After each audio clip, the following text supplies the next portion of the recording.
આપણે હારું થાય એવું આપણે જાતે કરતા રહીએ. સંતો પોતાની કમાણીએ ઉતરો ભવ પાર. તમારી મહેનત ચાલુ રાખો અને મહેનત જો ચાલુ હશે તો કોક ધક્કો મારી આલવા વાળો હશે. પણ આજ વાગો તો ઝાલીને બેહી રહેશો ને. આ 10 દાડા દશા બેઠી હતી કેટલો કશું કર્યું જ નહીં. હગામ પૂજા હોજે પૂજા વિઠ્ઠલ પર 10 દાડાની નોકરીઓ રજાઈ પાડી. જેટલોય કંકુ જ પાડી.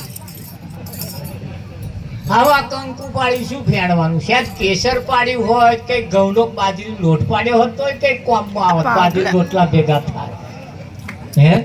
પણ આ એક પાછું એવું કે હું આવું પાડું તો સારું દેખાવ વિઠ્ઠલ. પણ એ તો બધું એક વિજ્ઞાન છે, એક બધી કળા છે, એક બધી. હા કોઈ પાડ્યું હોય કેજો આવડે. હા પણ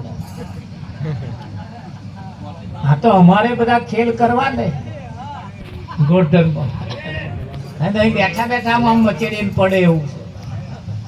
પણ હારો માલ જો વેચાતો હોય, હારો માલ જો વેચાતો હોય પછી ડુપ્લિકેટ વેચવાની જરૂર નહીં.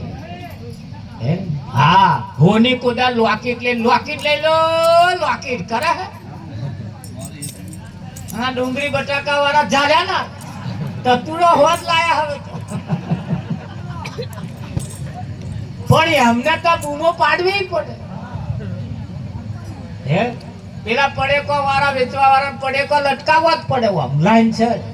ખુદા હોડીએ દુકાનની બહાર દાગીનો લટકાયો કેમ?